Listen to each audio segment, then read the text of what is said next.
आज राज्यसभा में राष्ट्रपति के अभिभाषण पर धन्यवाद प्रस्ताव का जवाब देंगे पीएम मोदी। दोपहर करीब 2 बजे पीएम का होगा भाषण। लोकसभा में सोमवार को हुआ था पीएम का भाषण। विपक्ष पर बोला था तीखा हमला, कहा था तीसरी बार भी आ रही है एनडीए सरकार। यूपी में इंडिया अलायंस को लग सकता है बड़ा झटका। बीजेपी और आरएलडी के बीच हो सकता है गठबंधन। बीजेपी नेताओं से मिले जयंत चौधरी। सूत्रों के मुताबिक आरएलडी को मिल सकती है 3 से 4 सीट। जल्द ही हो सकता है गठबंधन का औपचारिक ऐलान।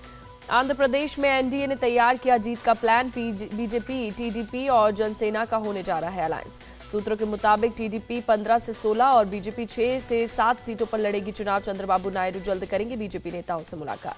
कांग्रेस का अखिलेश यादव को भारत जोड़ो न्याय यात्रा के लिए न्योता। 16 फरवरी को चंदौली रैली में शामिल होने का निमंत्रण। कांग्रेस की न्याय यात्रा में शामिल होंगे अखिलेश। कहा इंडी टीम और पीडीए की रणनीति जीत का नया इतिहास लिखेगी। एनसीपी विवाद में शरद पवार गुट को बड़ा झटका। चुनाव आयोग ने अजित गुट को माना असली एनसीपी। अजित पवार को पार्टी का नाम और घड़ी का सिंबल मिला। चुनाव आयोग ने शरद पवार से पार्टी के 3 नाम मांगे। आज शाम तक देने होंगे जवाब। महाराष्ट्र के बारामती में एनसीपी कार्यकर्ताओं ने किया आतिशबाजी। अजित पवार को एनसीपी का सिंबल मिलने के बाद एक दूसरे को खिलाई मिठाई।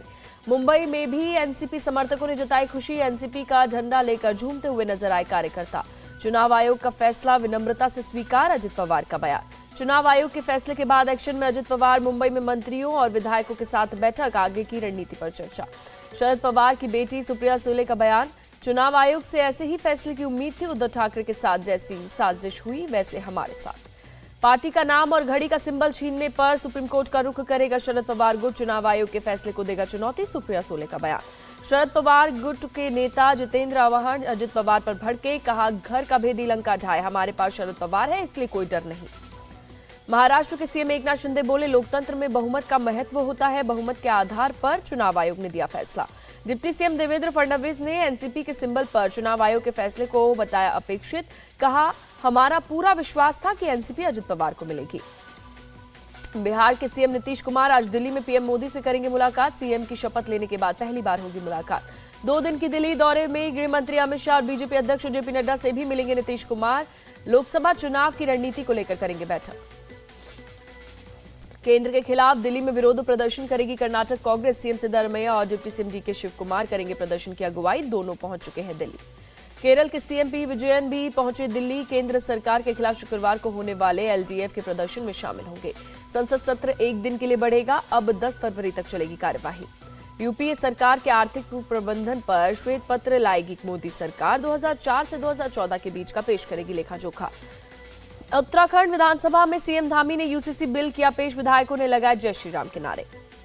राजस्थान में भी यूसीसी को लेकर चर्चा हुई। कैबिनेट मिनिस्टर कन्हैयालाल चौधरी ने कहा हम भी यूसीसी लाने की कर रहे कोशिश।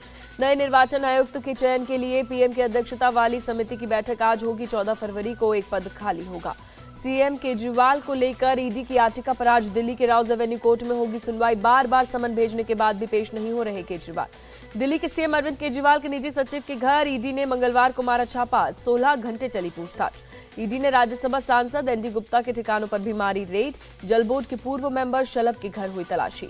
निजी सचिव के घर ईडी की रेड पर भड़के केजरीवाल। लिखा मनीष सिसोदिया, सत्येंद्र जैन की पूरी तरीके से यहां भी कुछ नहीं मिला। एमपी एमएलए कोर्ट में आज पेश होंगे। आप सांसद संजय सिंह 15 साल पुराने घेरा डालो केस में है पेशी। ज्ञानवापी तहखाना मामले में कोर्ट के आदेश को चुनौती देने वाली याचिका पर आज भी हाईकोर्ट में होगी सुनवाई। कल मुस्लिम पक्ष ने रखी दलीलें। ज्ञानवापी के बाकी तहखानों के एएसआई सर्वे की मांग। वाराणसी कोर्ट 15 फरवरी को करेगा सुनवाई। एमपी के हरदा विस्फोट मामले में पटाखा फैक्ट्री के मालिक समेत 3 गिरफ्तार। दिल्ली भागने की फिराक में था आरोपी। हरदा में आज घटनास्थल पर जाएंगे एमपी के सीएम मोहन यादव। 4 लाख मुआवजे का किया गया ऐलान। भोपाल के हमीदिया अस्पताल में घायलों से मिले सीएम मोहन यादव। हरदा पटाखा फैक्ट्री धमाके में कल हुई थी 11 लोगों की मौत, 25 लोग गंभीर रूप से घायल। गुजरात के जामनगर में बोरवेल में सुरक्षित निकाला गया बच्चा। एनडीआरएफ, एसडीआरएफ और पुलिस की टीम ने किया रेस्क्यू। राजस्थान के जोधपुर में वायु शक्ति 2024 की तैयारी। 12 देशों की एयरफोर्स होगी शामिल। भारतीय वायुसेना तेजस, सुखोई और राफेल होंगे शामिल। महाराष्ट्र के नवी मुंबई में सकल मराठा समाज का पुलिस के खिलाफ प्रदर्शन। लापता लड़की के मामले में पुलिस पर लापरवाही का लगाया आरोप। हिमाचल प्रदेश के कांगड़ा में 2 पर्यटकों की मौत। बर्फ की वजह से फिसलकर खाई में गिरने की आशंका। भारत 9वीं बार अंडर-19 वर्ल्ड कप के फाइनल में पहुंचा। सेमीफाइनल में साउथ अफ्रीका को 2 विकेट से हराया। कप्तान उदित सहारन प्लेयर ऑफ द मैच बने। साउथ अफ्रीका ने पहले बल्लेबाजी कर 244 रन बनाए। भारतीय टीम ने 245 रन का टारगेट 49वें ओवर में हासिल किया। भारत के लिए सचिन दास ने 96 रन बनाए। कप्तान उदय सहारन ने 81 रन की शानदार पारी खेली। भारत और जिम्बाब्वे के बीच खेली जाएगी 5 मैचों की टी20 सीरीज। 6 से 14 जुलाई तक आयोजित की जाएगी सीरीज। सभी मैच हरारे में खेले जाएंगे।